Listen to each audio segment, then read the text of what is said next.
സുഹൃത്തുക്കളെ എല്ലാവർക്കും നമ്മുടെ പുതിയ വീഡിയോയിലേക്ക് സ്വാഗതം. ഇന്ന് ഞാൻ ഈ ഒരു വീഡിയോ ആയിട്ട് എന്തുകൊണ്ട് വന്നെന്ന് വെച്ച് കഴിഞ്ഞാൽ നമുക്കറിയാം CITU എന്ന് പറയുന്ന തൊഴിലാളി യൂണിയൻ ഇതാണല്ലോ ഇവരുടെ ഉദ്ദേശം. അതായത് ഇടതുപക്ഷ സർക്കാർ തന്നെ അവരുടെ അധീനതയിൽ വരുന്ന ആളുകളാണ് CITUയിൽ വർക്ക് ചെയ്യുന്നത് എന്നാണ് ഞാൻ വിശ്വസിക്കുന്നത്. അങ്ങനെ തന്നെയാണെന്നാണ് എനിക്ക് തോന്നുന്നത്. ഭരിക്കുന്ന പാർട്ടിയുടെ അധീനതയിൽ വരുന്ന ആളുകളാണല്ലോ CITUയിലെ തൊഴിലാളികൾ എന്ന് പറയുന്നത്.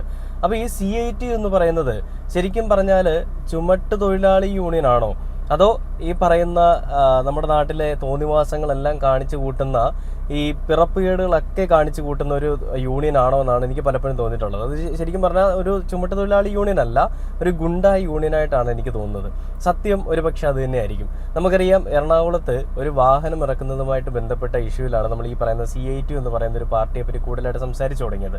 അതായത് അവിടെ ഒരു റേഞ്ച് റോവർ, ആഡംബര വാഹനമായിട്ടുള്ള റേഞ്ച് റോവർ ഇറക്കുന്ന സമയത്ത് അതിനെപ്പറ്റി ഒരു വൈദഗ്ധ്യവും ഇല്ലാത്ത, യാതൊരുവിധ അക്ഷരവും അതിൻ്റെ ഒരു ABCD പോലും അറിയാത്ത ഒരാൾ വാഹനം ഇറക്കുകയും CITUയിലെ ഒരു തൊഴിലാളി തന്നെയായിരുന്നു കേട്ടോ പുള്ളി. വാഹനം ഇറക്കുന്നതിൻ്റെ പിന്നാലെ തന്നെ അതിൻ്റെ പുറകിൽ നിന്നിരുന്ന ആ ഒരു ഷോറൂം ജീവനക്കാരനെ ഇടിച്ചിട്ടുകൊണ്ട് അതിദാരുണമായി കൊലപ്പെടുത്തുകയും ചെയ്തു. ഇത് ശരിക്കും പറഞ്ഞാൽ കൊലപാതകം തന്നെയായിരുന്നു. എന്തുകൊണ്ടെന്ന് വെച്ചാൽ അറിയാത്ത പണി ഞാനെല്ലാം ചെയ്യും, എൻ്റെ കയ്യിൽ കൂടി ഈ പരിപാടികളൊക്കെ പോയാൽ മതി എന്നുള്ളൊരു ധാർഷ്ട്യത്തോടുകൂടി യുവമാർ കാണിച്ചു കൂട്ടുന്ന തന്തയില്ലായ്മയാണ് ഇതെല്ലാം. അപ്പോൾ അങ്ങനെ വാഹനം ഇറക്കുകയും ആ ഒരു തൊഴിലാളി അവിടെ അതിദാരുണമായി കൊല്ലപ്പെടുകയും പിന്നീട് അതിനുശേഷം നമ്മൾ കണ്ടതാണ് ഈ മരട് ഒരു ഓഫീസിൻ്റെ, അതായത് ഒരു IT കമ്പനി പണിയുന്നതിൻ്റെ ഭാഗമായിട്ട് കുറേ ഗ്ലാസുകൾ വന്നു. ആ ഗ്ലാസുകൾ വന്ന സമയത്ത് ഈ ഗ്ലാസുകൾ ഇറക്കണമെന്നുണ്ടെങ്കിൽ ആ ഗ്ലാസ് പിടിക്കാനായിട്ടുള്ള എക്യുപ്മെന്റ്സ് ഇല്ലാണ്ട് ഈ പറയുന്ന CITU തൊഴിലാളികൾ എത്തി ഗ്ലാസ് ഞങ്ങൾ ഇറക്കാന്ന് പറഞ്ഞിട്ട്. നല്ല നീളമുള്ളൊരു ഗ്ലാസ് ആണ്. അപ്പോൾ ആ ഗ്ലാസ് ഇറക്കുമ്പോൾ അതിനെന്തെങ്കിലും പറ്റിക്കഴിഞ്ഞാൽ ഇതിന് ഉത്തരവാദിത്തം ആര് പറയും? അല്ലെങ്കിൽ ഇത് ഗ്ലാസുകൾ പൊട്ടിപ്പോയി കഴിഞ്ഞാൽ അതിൻ്റെ കാശ് നിങ്ങൾ തരുമോ എന്ന് ആ ഒരു ഉടമസ്ഥൻ ചോദിക്കുന്നുണ്ട്. ആ ഗ്ലാസ് കൊണ്ടുവന്ന IT കമ്പനി ഇടാൻ പോകുന്ന ഒരു വ്യക്തി ചോദിക്കുന്നുണ്ട്. അപ്പോൾ ചോദിക്കുന്ന സമയത്ത് CITU തൊഴിലാളികളെല്ലാം കൂടി ആക്രോശിച്ചുകൊണ്ട് നീ ആരാടാ അത് ചോദിക്കാനെന്ന് പറഞ്ഞുകൊണ്ട് അയാളെ അടിക്കാനായിട്ടും അയാളെ ഭീഷണിപ്പെടുത്തിക്കൊണ്ടും അങ്ങോട്ടേക്ക് പോകുന്നുണ്ട്. നിന്റെ ഗ്ലാസ് പൊട്ടിക്കഴിഞ്ഞാൽ ഞങ്ങൾ എന്തിനാ കാശ് തരുന്നതെന്നൊക്കെയുള്ള രീതിയിലാണ് ഇവർ ചെല്ലുന്നത്. അപ്പോൾ ഇവരുടെ പലതരത്തിലുള്ള പരിപാടികളെല്ലാം നമ്മൾ കണ്ടിട്ടുള്ളതാണ് അല്ലേ. അപ്പം അങ്ങനെ ഇരിക്കെ ഈ വിഷയങ്ങളെല്ലാം ഇങ്ങനെ നടന്നു പോയിക്കൊണ്ടിരിക്കുക. നമ്മൾ അതിനെപ്പറ്റിയൊക്കെ വീഡിയോ ചെയ്തിട്ടുണ്ടായിരുന്നു, നിങ്ങൾ എല്ലാവരും നമ്മുടെ ചാനലിൽ കണ്ടിട്ടുണ്ടാവും. അപ്പോൾ ഇതിനൊക്കെ ശേഷം ഞാൻ കണ്ടൊരു വാർത്തയായിരുന്നു, അതായത് തൊഴിലാളികളുടെ ഭീഷണി കാരണം ലോഡ് ഒറ്റയ്ക്കിറക്കിയ അധ്യാപിക CITUവിൻ്റെ കൂലിക്കൊള്ള വീണ്ടും എന്ന് പറഞ്ഞുകൊണ്ടാണ് ഒരു വീഡിയോ വന്നിരിക്കുന്നത്. ആ വീഡിയോ വന്നിട്ടുള്ളത് മാതൃഭൂമി ന്യൂസിലാണ്. അപ്പോൾ ആ വീഡിയോ നമുക്ക് ആദ്യം ഒന്ന് പ്ലേ ചെയ്തിട്ട് ഇന്ന് ഇപ്പോൾ ആ ഒരു അധ്യാപികയ്ക്ക് തന്നെ എന്താണ് ഇതിനെപ്പറ്റി പറയാനുള്ളത് നമുക്ക് കേട്ടു നോക്കാം. അപ്പുറത്തെ വീട് കാണുന്നത് തിരുവനന്തപുരം ജില്ലയും ഈ വണ്ടി കാണുന്നത് കൊല്ലം ജില്ലയുമാണ്. ഇവിടുത്തെ CITUക്കാർക്ക് എന്തെങ്കിലും ലോഡ് ഇറക്കേണ്ടി വന്നാൽ ഈ വസ്തുവിന്റെ ആധാരം വരെ നമ്മൾ പണയം വെച്ച് കൊടുക്കണം. CITU ചുമട്ടു തൊഴിലാളികളുടെ ഭാഗത്ത് നിന്ന് പ്രിയയ്ക്ക് വളരെ മോശം അനുഭവമാണ് ഉണ്ടായത്. പ്രിയയുടെ വീട് പണി നടക്കുകയായിരുന്നു. ആ സമയത്ത് കഴിഞ്ഞ ബുധനാഴ്ചയാണ് രാത്രിയിൽ വീടിന്റെ മുറ്റത്ത് പാകുന്നതിന് വേണ്ടിയുള്ള തറയോടുകളുമായി വണ്ടി എത്തിയത്. പക്ഷേ അമിത കൂലി CITU ചുമട്ടു തൊഴിലാളികൾ ചോദിച്ചതിനെ ചൊല്ലി പിന്നെ അത് തർക്കത്തിൽ കലാശിക്കുകയായിരുന്നു. ഒടുവിൽ 150 തറയോടുകൾ പ്രിയയ്ക്ക് ഒറ്റയ്ക്ക് ഇറക്കേണ്ടി വന്നു. എനിക്ക് ഈ ടെമ്പോ ഇതിനകത്ത് കയറാനൊന്നും അറിയത്തില്ലായിരുന്നു. അപ്പോൾ അവർ തന്നെ ഇതെല്ലാം പറഞ്ഞു തന്നു. ഞാൻ കയറി പിടിച്ചു നോക്കിയപ്പോൾ അനങ്ങുന്നുണ്ട്, പിന്നെ ഇട്ടു. അപ്പൊ എനിക്ക് ഏറ്റവും വിഷമമായ ഒരു കാര്യം എന്ന് പറഞ്ഞാൽ ഈ കല്ല് ഒന്നും വീതേ വരുമ്പോഴേക്കും ഇത് പൊട്ടിപ്പോകും. അപ്പം പൊട്ടാതിരിക്കാൻ വേണ്ടി തറയിൽ വീണ കല്ല് ഞാൻ പറഞ്ഞു, നിങ്ങൾ ഒത്തിരി പേര് ഞങ്ങൾ സ്റ്റാഫ് ഇവിടെ ഉണ്ടായിരുന്നു, ജോലിക്കാർ, അവരോട് പറഞ്ഞു ഒന്നും കല്ലും കൂടെ നീക്കി വെക്കണേന്ന് പറഞ്ഞു. നീക്കി വെക്കാൻ പറഞ്ഞപ്പോൾ ഇവരെല്ലാവരും കൂടെ വന്നിട്ട് തൊടാൻ പറ്റത്തില്ല. തൊഴിൽ വകുപ്പ് മന്ത്രിയുടെ ശ്രദ്ധയിൽ ഈ വിഷയം പെടുത്തിയിട്ടുണ്ട്. സ്വാഭാവികമായും ഒരു പരാതി ലഭിച്ചാൽ നടപടി ഉണ്ടാകുമെന്നാണ് മന്ത്രിയുടെ ഉറപ്പ്. അധ്യാപിക ഒരു പരാതി തന്നു കഴിഞ്ഞാൽ അന്വേഷണം നടത്തിയിട്ട് അതിൽ പങ്കെടുത്ത തൊഴിലാളികളുടെ കാർഡ് ക്യാൻസൽ ആക്കും. പക്ഷേ പ്രിയ പറഞ്ഞതെല്ലാം നിഷേധിക്കുകയാണ് CITU നേതൃത്വം. ബംഗാളിൽ വന്നിട്ട് ഇറക്കാൻ വന്നോ, ബംഗാളിയുടെ അടുത്ത് ഇറക്കാൻ പറ്റത്തില്ല എന്ന നിലയിൽ തന്നെയാണ് അഭിപ്രായം പറയുന്നത്. ബംഗാളിൽ ഇറക്കണ്ട, ഇത് ഇവിടെ തൊഴിലാളി ഉണ്ടല്ലോ എന്ന് പറഞ്ഞു. പിന്നെ വീടിനകത്ത് കയറിയിട്ട് നിയമമനുസരിച്ച് നിങ്ങളെ വീട്ടുകാർക്ക് ലോഡ് ഇറക്കാം എന്ന് പറയുന്നു. പ്രിയ കയറി ലോഡ് ഇറക്കും. പൊതുജനങ്ങളുടെ ഭാഗത്തു നിന്നും ചുമട്ടു തൊഴിലാളികൾക്കെതിരെ ഇത്തരം പരാതികൾ നിരന്തരമായി കണ്ടില്ലേ?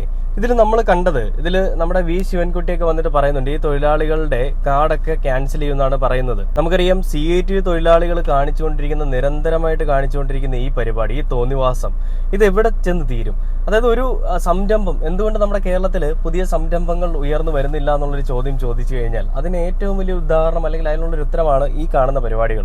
അതായത് ഈ CITU കാണിക്കുന്ന പരിപാടികൾ. CITUയിൽ ഞാൻ നേരത്തെ പറഞ്ഞിട്ടുണ്ട്, ഞാൻ എല്ലാവരെയും പറ്റിയല്ല പറയുന്നത്, നല്ലത് ചെയ്യുന്ന ആളുകളുണ്ട്. ഞാൻ ഈ പറയുന്നത് ഇതുപോലത്തെയുള്ള തന്തയില്ലായ്മ കാണിക്കുന്ന ഒരു 50% പെട്ട ആളുകളെ പറ്റിയാണ്. അതായത് 100-ൽ 50% നല്ല പ്രവർത്തികൾ ചെയ്യുന്ന ആളുകളുണ്ടെങ്കിൽ ബാക്കി 50%വും ഇതുപോലുള്ള കൊള്ളകളിൽ കൂടി കാശുണ്ടാക്കാൻ വേണ്ടി ഇരിക്കുന്ന ആളുകളാണ്. ഞാൻ അവരെ പറ്റിയാണ് പറയുന്നത്. അപ്പോൾ അവർ ഈ കാണിക്കുന്ന പരിപാടികൾ കാരണം ഇത് ശരിക്കും പറഞ്ഞാൽ മേലനങ്ങി പണിയെടുക്കാനും വയ്യ, എന്നാൽ പണിയെടുക്കുന്നവരെ കൊണ്ട് അത് പണിയെടുപ്പിക്കുകയില്ല. പണ്ടൊരു പഴഞ്ചൊല്ലുണ്ട്, പട്ടിയൊട്ട് പുല്ല് തിന്നത്തുമില്ല, തിന്നുന്നവരില്ല, തിന്നുന്നവരെ കൊണ്ട് പട്ടി തീറ്റിക്കത്തുമില്ല എന്ന് പറയുന്ന പോലത്തെ ഒരു പരിപാടിയാണ്. ഇവന്മാർക്കാണെങ്കിൽ പണി എടുക്കാനും വയ്യ. ഇനി എടുക്കണ്ട എന്ന് വിചാരിച്ചു കഴിഞ്ഞാലോ അവർക്ക് നോക്കുകൂലിയും കൊടുക്കണം, നമ്മൾ സാധനവും ഇറക്കണം, നമ്മൾ നോക്കുകൂലിയും കൊടുക്കണം എന്ന് പറയുന്ന ഈ ഒരു പരിപാടി ഇതെന്താണ്? ഇതെന്ന് തീരും? ഇത് തീരണമെന്നുണ്ടെങ്കിൽ പിണറായി സർക്കാർ എന്തെങ്കിലും ഒരു കൈകടത്തലെങ്കിലും നടത്തണം, അല്ലെങ്കിൽ എന്തെങ്കിലും ഒരു ശ്രദ്ധ കേന്ദ്രീകരിക്കണം. ഇവിടെ ഈ പറയുന്ന രാഹുൽ മാങ്കൂട്ടത്തിൽ എന്ന് പറയുന്ന ഒരു വ്യക്തിക്കെതിരെ ആരോപണം വന്നപ്പോൾ അതിനെതിരെ പ്രതികരിക്കാനും ഘോരഘോര പ്രസംഗം മുക്കിന് നടത്താനും പ്രതിഷേധം നടത്താനും ഒക്കെ പോയ ഡിവൈഎഫ്ഐയും അതേപോലെ തന്നെ LDF-ഉം എന്തുകൊണ്ട് ഈ പരിപാടിയിൽ ഒരു തടയിടാൻ നിങ്ങളെ കൊണ്ട് സാധിക്കുന്നില്ല? ഇത്രയ്ക്ക് ആണത്തമില്ലാത്ത ആളുകളാണ് ഈ ഒരു പാർട്ടിയിലുള്ളത്. കാരണം ഇവന്മാരെ നിലയ്ക്ക് നിർത്തിയില്ല എന്നുണ്ടെങ്കിൽ ഇവന്മാരാണ് ഇപ്പോൾ കേരളം ഭരിക്കുന്നതാണ് എനിക്ക് തോന്നുന്നത്. അതായത് CITU എന്ന് പറയുന്ന തൊഴിലാളി യൂണിയനാണ് കേരളം ഭരിക്കുന്നത്.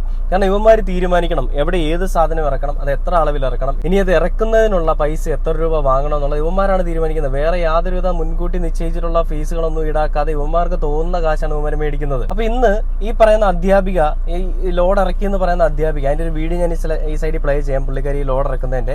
അപ്പൊ ഈ അധ്യാപിക പറയുന്ന ഒരു കാര്യമുണ്ട്, അതായത് നാട്ടിൽ പിണറായിസം വളർത്താനായിട്ട് അദ്ദേഹത്തിന്റെ അനുയായികൾക്ക് സാധാരണക്കാർക്കൊപ്പം കൊടുക്കണമെന്നാണോ സാർ ഈ പറയുന്നത്? ഇവരെയൊക്കെയാണ് സ്ത്രീ എന്ന് വിളിക്കാൻ പറ്റുക? പലപ്പോഴും പുരുഷന്മാർക്കെതിരെ വലിയൊരു അക്രമം അഴിച്ചു വിട്ടുകൊണ്ട് പുരുഷനെ പീഡിപ്പിച്ചു എന്ന് പറഞ്ഞിട്ട് പബ്ലിസിറ്റിക്ക് വരുന്ന ആളുകളൊക്കെ ഇതൊന്ന് കാണുക. അതായത് ഈ ചേച്ചി പറയുന്ന, അല്ലെങ്കിൽ ഈ ഒരു അധ്യാപിക പറയുന്നത്, ഈ ഒരു ടീച്ചർ പറയുന്നത്, ഇങ്ങനെയുള്ള ആളുകൾക്ക് വേണ്ടിയിട്ട് നമ്മൾ കപ്പം കൊടുക്കണോ? ഈ പിണറായിസം വളർത്താൻ വേണ്ടിയിട്ട് നമ്മൾ കപ്പം കൊടുക്കണോ? ഈ കൊള്ളരുതായ്മകൾ വളർത്താനായിട്ട് നമ്മൾ കപ്പം കൊടുക്കേണ്ട ആവശ്യമുണ്ടോ എന്നാണ് റിപ്പോർട്ടറിന്റെ അടുത്ത് ചോദിക്കുന്നത്. അപ്പൊ ആ ചോദ്യം അല്ലെങ്കിൽ ആ ഒരു വീഡിയോ നമുക്ക് കണ്ടു നോക്കിയിട്ട് ബാക്കി വീഡിയോയിലേക്ക് വരാം.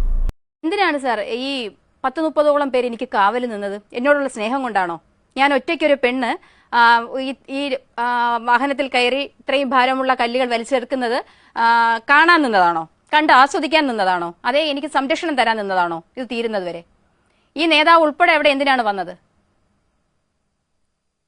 പിന്നെ അവിടെ ഒരു പഞ്ചായത്ത് മെമ്പർ ഉണ്ടായിരുന്നു അല്ലെ, നിങ്ങളുടെ മെമ്പർ CPM കാരി, അവരുടെ ഭർത്താവ് CPM കാരൻ ഒക്കെ അവിടെ ഉണ്ടായിരുന്നു.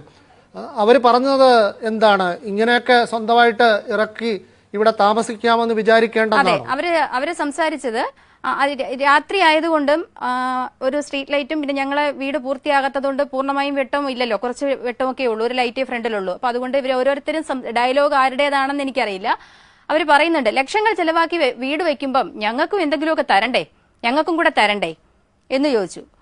അത് കഴിഞ്ഞിട്ട് ഉള്ള ഡയലോഗ് പറഞ്ഞതെന്ന് വെച്ചാല് നാട്ടുകാരെയൊക്കെ ഞങ്ങളെയൊക്കെ ഇങ്ങനെ വെറുപ്പിച്ചിട്ട് ഇവിടെ എങ്ങനെയാണ് ജീവിക്കുന്നത്? ഇവർക്ക് കപ്പം കൊടുക്കണമോ എന്ന് എനിക്കറിയില്ല നാട്ടിൽ ജീവിക്കാൻ. ഇത് പിണറായി വിജയൻ സർക്കാർ അല്ലെങ്കിൽ പിണറായി വിജയന്റെ സാമ്രാജ്യമാണോ, അദ്ദേഹം മഴുവെറിഞ്ഞ് നേടിയ കേരളമാണോ എന്നൊന്നും എനിക്കറിയില്ല. അദ്ദേഹത്തിന്റെ അനുയായികൾക്ക് അല്ലെങ്കിൽ ഈ നാട്ടിൽ പിണറായിസം വളർത്താൻ വേണ്ടി ഞങ്ങളെല്ലാവരും സാധാരണക്കാർക്ക് കപ്പം കൊടുക്കണമോ എന്ന് എനിക്കറിയില്ല. കണ്ടില്ലേ, ഇതാണ് പെണ്ണെന്ന് പറയുന്നത്, അല്ലെങ്കിൽ ഇതാണ് സ്ത്രീ എന്ന് പറയുന്നത്. കാരണം പുള്ളിക്കാരിക്ക് ഉറച്ചൊരു നിലപാടുണ്ട്, നമ്മുടെ രാഷ്ട്രീയത്തിലുള്ള ആളുകൾക്ക് പോലും ഇല്ലാത്തൊരു നിലപാട് പുള്ളിക്കാരിക്കുണ്ട്. ഈ സാധനം ഇറക്കുന്നതിനെ ചുറ്റിപ്പറ്റിയുണ്ടായ സംഭവ വികാസങ്ങളിൽ കൂടിയാണ് നമ്മൾ ഇന്ന് ഈ ഒരു കാര്യത്തെ പറ്റി ചർച്ച ചെയ്യാൻ വന്നിരിക്കുന്നത്. കാരണം ഇതിപ്പോ ഇന്ന് ഈ ഒരു മാസം 1-2 തവണയല്ല, ഇത് പല തവണയായി, പല രീതിയിലായി, പല ഭാവത്തിലായി, പല ആക്രോശങ്ങളിലായി, അല്ലെങ്കിൽ പല ഭീഷണിയിൽ കൂടിയായി. ഒരു സംരംഭം ഉയർത്താനോ അല്ലെങ്കിൽ ഒരു സംരംഭം വളർത്താനോ ഇവരെ സമ്മതിക്കത്തില്ല. എന്നാൽ ഇവരെന്താ ചെയ്യുന്നത്? അത് തളർത്താൻ വേണ്ടിയിട്ടുള്ള എല്ലാ പരിപാടികളും ഇവന്മാർ ചെയ്യും. സ്വന്തം വീട്ടിലാണെങ്കിൽ പോലും ഒരു തേങ്ങ പൊതിക്കണമെങ്കിലോ അല്ലെങ്കിൽ ചക്ക പറിക്കണമെങ്കിലോ ഇതിന് വരെയും കാശ് ചോദിക്കുന്നവന്മാരായിരിക്കും ഈ പറയുന്ന CITUവിൽ ഇരിക്കുന്നവന്മാർ. ഈ തന്തയില്ലായ്മ ഇനി ഇവിടെ വളർത്താൻ അനുവദിച്ചുകൂടാ. കാരണം നമ്മുടെ വീട്ടിലെ സാധനം ഇറക്കാനായിട്ടുള്ള നട്ടലുള്ള ആണത്തമുള്ള നമ്മളുള്ളപ്പോൾ എന്തിനാണ് ഇവന്മാരെ വിളിക്കുന്നത്? ഏക്കും പൂക്കും അറിയാത്ത ഇവന്മാരെ വിളിച്ച് ആ സാധനം ഇറക്കി സാധനത്തിന് എന്തെങ്കിലും കേടുപാട് സംഭവിച്ചു കഴിഞ്ഞാൽ ഇതിനുള്ള സമാധാനം ആര് പറയും? ആരും പറയില്ല. ഇവന്മാർക്ക് തോന്നിയതുപോലെ എവിടെയെങ്കിലും ഇറക്കി വെച്ചിട്ട് കാശ് മേടിച്ചിട്ട് ഒരു പോക്കാണ്. പറയുന്ന കൂലി കൊടുക്കണം. ഇനി അത് കൊടുത്തില്ലെങ്കിൽ ആ സാധനം ഇറക്കാൻ സമ്മതിക്കത്തില്ല. ഇനി ആ സാധനം ഇറക്കാൻ സമ്മതിക്കുന്നില്ല, ആ ഒരു പേടി കൊണ്ട് നമ്മൾ പൈസ കൊടുക്കാന്ന് വിചാരിച്ചാലോ തോന്നിയ പോലെ എവിടെയെങ്കിലുമൊക്കെ വലിച്ചു വാരി എറിഞ്ഞിട്ട് പോവുകയും ചെയ്യും. അപ്പൊ ഈ ഒരു സാധനം ഇറക്കുന്നതിന്റെ ആ ഒരു വീഡിയോ, അധ്യാപിക ആ സാധനം ഇറക്കുന്നതിന്റെ വീഡിയോ ഞാൻ ഇപ്പോൾ ഒന്ന് പ്ലേ ചെയ്യാം. അത് കണ്ടിട്ട് നമുക്ക് ബാക്കി വീഡിയോയിലേക്ക് വരാം. ഭീഷണി മുഴക്കിയിട്ടാണ് പോയത്. ഞങ്ങളെയൊക്കെ വെറുപ്പിച്ചിട്ട്, നാട്ടുകാരെയൊക്കെ വെറുപ്പിച്ചിട്ട് നിങ്ങൾ എവിടെ ഇങ്ങനെ വീടും വെച്ചിട്ട് ഇവിടെ താമസിക്കാൻ പറ്റുമോ? അതൊക്കെ ആ സമയത്ത് ചോദിച്ച കാര്യങ്ങളാണ്. താമസിക്കുന്നതൊന്ന് കാണാമല്ലോ, ഇങ്ങനെയൊക്കെ വെറുപ്പിച്ചിട്ട് ഇവിടെ താമസിക്കാൻ പറ്റുമോ എന്നാണ് അവർ അന്നേരം ചോദിച്ചത്. ഇപ്പോൾ ഞാനിങ്ങനെ വരുമ്പോഴും പലർക്കും കൺഫ്യൂഷൻ ആയിരുന്നു, ഇനി എന്ത് ചെയ്യും, എന്തെങ്കിലും പ്രശ്നം ഉണ്ടാവുമോ? അന്ന് രാത്രി പോലും ആ അയൽപക്കത്ത് ഉറങ്ങാത്തവരുണ്ടായിരുന്നു. രാത്രിയിൽ ഞാൻ ഒറ്റയ്ക്ക് അവിടെ കിടക്കുമ്പോൾ എന്തെങ്കിലും പ്രശ്നം ഉണ്ടാകും. പോലീസ് വന്നിരുന്നു കേട്ടോ. പോലീസ് ഞാൻ പാങ്ങോടാണ് വിളിച്ചത്. പോലീസുകാർ ആ സമയത്ത് വാഹനം അവർ മറ്റൊരു സ്ഥലത്തായിരുന്നു. അത് കഴിഞ്ഞതിന് ശേഷം കൃത്യമായിട്ട് അവർ വരികയും പിന്നെ ഞാൻ രേഖാമൂലം അന്നേരം പരാതിയൊന്നും കൊടുക്കുന്നില്ലല്ലോ സാറേ, ഞാനും ഒരു മനുഷ്യ സ്ത്രീയാണ്. അപ്പോൾ ഇത്രയും അധ്വാനമൊക്കെ ചെയ്ത് കഴിഞ്ഞ് ഒരു 11:30 മണിയൊക്കെ ആയി. അപ്പോൾ ആ സമയത്ത് എനിക്ക് പ്രത്യേകിച്ച് അന്നേരം റിട്ടേൺ കംപ്ലൈൻ്റ് ഒന്നും ഞാൻ കൊടുത്തില്ല. പക്ഷേ ഇപ്പം മറ്റൊരു കാര്യം എനിക്ക് പറയേണ്ടതുണ്ട്. സ്കൂളിൻ്റെ അല്ലെങ്കിൽ പള്ളിക്കൂടത്തിൻ്റെ തിണ്ണ കാണാത്തവരെന്ന് നമ്മൾ പറയുമല്ലോ, അങ്ങനെ അക്ഷരം തെറ്റാതെ വിളിക്കണം ഇപ്പോൾ ഇവിടെ വന്നിരുന്ന ആ ഹർഷൻ സഖാവിനെ. കാരണം അദ്ദേഹം എത്ര വിവരക്കേടാണ് പറഞ്ഞതെന്നറിയാമോ? അദ്ദേഹം മറ്റ് 2-3 ഗുരുതരമായ ആരോപണങ്ങൾ ഇപ്പോൾ ഇരുന്ന് പറഞ്ഞു വെറുതെ. അതായത് ആരെയും എന്തും പറയുന്ന CPM-ന്റെയും CIT-ന്റെയും കാര്യം ഇപ്പം നമുക്ക് പച്ചയ്ക്ക് മനസ്സിലായി. നമ്മുടെ മുന്നിൽ ഇപ്പോൾ വിളിച്ച് പറഞ്ഞിട്ട് പോയതാണ്. 20 വർഷത്തോളം സ്കൂളിൽ നിന്ന് എനിക്ക് ഇവരുടെ ആരുടെ മുന്നിൽ ഇതൊന്നും സമർത്ഥിക്കേണ്ട ആവശ്യമൊന്നുമില്ല. പക്ഷേ എത്രത്തോളം വിവരക്കേടാണ് ഈ പറഞ്ഞത് എന്നുള്ളത് അദ്ദേഹം അതറിഞ്ഞോളും. അദ്ദേഹം ആരെക്കുറിച്ചൊക്കെയാണ്, ഒരു പെൺകുട്ടിക്കാണ് ഒരു ആരോപണം പറഞ്ഞിരിക്കുന്നത്. ഒരു സ്കൂളിൽ നിന്ന് വരട്ടെ, ഈ കേന്ദ്രീയ വിദ്യാലയ SAP-യും കേന്ദ്രീയ വിദ്യാലയ പട്ടവും ഞാൻ വർക്ക് ചെയ്ത നിരവധി സ്കൂളുകളും ഇപ്പോഴും ഇവിടെ തന്നെയുണ്ട്. അതിനുശേഷം ഇപ്പൊ ഞാൻ എന്റെ അക്കാഡമിക്സ് എന്താണ്, ഞാൻ എന്ത് പഠിക്കാൻ പോയി, കൗൺസിലിംഗ് സൈക്കോളജി പഠിക്കാൻ പോയോ, ജേർണലിസം പഠിക്കാൻ പോയോ, അതിനുശേഷം ഈ കാലഘട്ടത്തിൽ ഞാൻ എങ്ങനെ വർക്ക് ചെയ്യുന്നു, ഞാൻ ട്രാൻസ്ഫർ ആയി, എന്റെ കുടുംബം ഹസ്ബൻഡ് ട്രാൻസ്ഫർ ആയപ്പോൾ ഞങ്ങൾ എവിടെ താമസിച്ചു, ഞങ്ങൾ എന്ത് ചെയ്യുന്നു, ഞങ്ങൾ അന്തസ്സായിട്ട് ജീവിക്കുന്നു. ഈ മനുഷ്യൻ എന്താ ഈ പറയുന്നത്? എന്ത് വിവരക്കേടാണ് മനുഷ്യൻ നിങ്ങൾ പറയുന്നത്? അവിടെ ആ നാട്ടിലെ കൊള്ളാവുന്ന ചെറുപ്പക്കാരെ എല്ലാം നിങ്ങൾ ചെയ്യുന്നത് ഇങ്ങനെയല്ലേ? നല്ല രീതിയിൽ വാർഡ് നോക്കുന്ന, നല്ല രീതിയിൽ ചെയ്യുന്ന മെമ്പർമാരെയും നല്ല പയ്യന്മാരെയും ഒക്കെ തെരഞ്ഞു പിടിച്ച് നിങ്ങൾ ഇങ്ങനെ തന്നെയല്ലേ ഓരോ അപവാദങ്ങൾ ചെയ്ത് പറഞ്ഞ് കത്തിക്കുത്തും അടിപിടിയും നടത്തി അതിന് നേതൃത്വം കൊടുത്ത് നടക്കുന്ന നിങ്ങളൊക്കെ സ്ത്രീ സുരക്ഷയുടെ പേര് പറഞ്ഞ് അധികാരത്തിൽ വന്നിട്ട് എനിക്കെന്താ രാത്രി 10 മണി വരെ ഈ 120 അല്ലെങ്കിൽ 180 കല്ലുകൾ ഇറക്കാൻ എനിക്കെന്താ? ഞാൻ ഈ ഇറക്കുന്നത് നിങ്ങൾ ഇത്രയും പേരും കണ്ട്, നിങ്ങൾ ഉൾപ്പെടെ സഖാവ് ഹർഷൻ ഉൾപ്പെടെ അവിടെ വന്ന് നിന്ന് നോക്കിക്കൊണ്ട് നിൽക്കുകയാണ്. നിങ്ങളാണ് അതിന് നേതൃത്വം കൊടുത്തത് അല്ലേ? ഈ 10-30ഓളം പേര് മദ്യപിച്ച് അവിടെ നിൽക്കുമ്പോൾ അവിടുത്തെ വാർഡ് മെമ്പർ ഒരു വനിതയാണ്, അവരുടെ ഹസ്ബൻഡ് തൊഴിലാളി, CIT തൊഴിലാളിയാണ്, അവരുൾപ്പെടെ വന്ന് നിന്നു. നിങ്ങളെന്താ എനിക്ക് കാവൽ തരാൻ വന്നതോ? എനിക്ക് സ്ത്രീ സുരക്ഷ ഉറപ്പാക്കാൻ വന്നതാണോ? ആണോ? സ്ത്രീ സുരക്ഷയുടെ പേരും പറഞ്ഞ് അധികാരത്തിൽ വന്നിട്ട് ഒരു സ്ത്രീയെ കൊണ്ട് ഒരു ലോഡ് കല്ലിറക്കിച്ചിട്ട് നിങ്ങൾ വർത്തമാനം പറയുന്നോ? നിങ്ങൾ എന്തൊക്കെ അപവാദങ്ങളാണ് വിളിച്ച് പറയുന്നത്? നിങ്ങൾ ഭരിക്കുന്ന സ്ഥലം, നിങ്ങളുടെ മന്ത്രി, നിങ്ങളുടെ MLA ഒക്കെ ആണെങ്കിലും നിങ്ങളുടെ വാർഡ് മെമ്പർ, നിങ്ങളെ തച്ചോണത്ത് പള്ളിയുടെ ഒന്ന് നോക്കുക. പരസ്യമായി പകൽ സമയങ്ങളിൽ കുപ്പി പൊട്ടിച്ച് മദ്യപിക്കുന്നത് ഞാൻ കണ്ടുകൊണ്ട് പോയിട്ടുണ്ട്. ഞാൻ തന്നെയാണ് കണ്ടു. അവിടെ എപ്പോൾ വന്നാലും അത് കാണാനുള്ളതേ ഉള്ളൂ. അതുകൊണ്ട് സമയക്കുറവുള്ളതുകൊണ്ടാണ് ശ്രീ ഹർഷൻ സഖാവ് ആ ഇറക്കിയ കല്ലിന്റെ കട്ടി പോലെ മനസ്സാകരുതേ.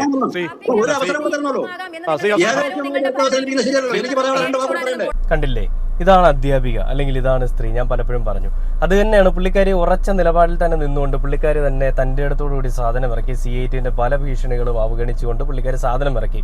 ഇത് ശരിക്കും പറഞ്ഞാൽ വളരെ നാണക്കേടാണ്. LDF വരും എല്ലാം ശരിയാവുമെന്ന് പറയുമ്പോഴും ഇടതുപക്ഷ സർക്കാർ നിങ്ങൾക്ക് തന്നെയാണ് ഏറ്റവും വലിയ നാണക്കേട്. കാരണം ഇങ്ങനെയുള്ളവന്മാരെ ഈ പറയുന്ന പണിയെടുക്കാതെ ജീവിക്കാനായിട്ടിരിക്കുന്ന ഇത്തൽ കണ്ണികളായിട്ടുള്ള CIT-യിൽ വർക്ക് ചെയ്യുന്ന ചില ഈ പറയുന്ന തന്തയില്ലായ്മ കാണിക്കുന്നവരെ നിലക്ക് നിർത്താൻ കഴിയുന്നില്ലെങ്കിൽ അത് ഏറ്റവും വലിയ നാണം കെട്ടൊരു അവസ്ഥയാണ്.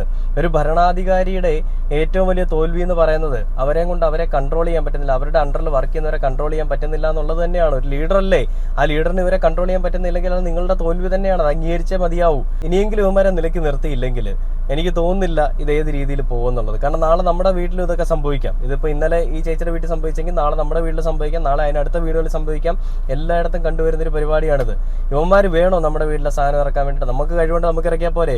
ഇങ്ങനൊരു നിലപാട് അല്ലെങ്കിൽ ഇത്രയും വിഷയങ്ങൾ ഉണ്ടായിട്ട് ഒരാളുടെ ജീവൻ എടുത്തിട്ടും ജീവൻ കൊരുതി കൊടുത്തിട്ടും നമ്മുടെ സർക്കാരിന് അനക്കമില്ല. നമ്മുടെ സർക്കാരിന് കള്ളക്കേസുകളുടെ പിന്നാലെ പോകാനും അവരെ കുറ്റം പറഞ്ഞവരെ ഡാ പോടാന്ന് സർക്കാരിനെ വിളിച്ച ആളുകളെ, മുഖ്യമന്ത്രിയെ ഡാ പോടാന്ന് വിളിച്ച ആളുകളെ കൊടുക്കാനും ഒക്കെയാണ് ശ്രമം. അല്ലെങ്കിൽ അതിന്റെ പിന്നാലെ ഓടാനാണ് സമയം.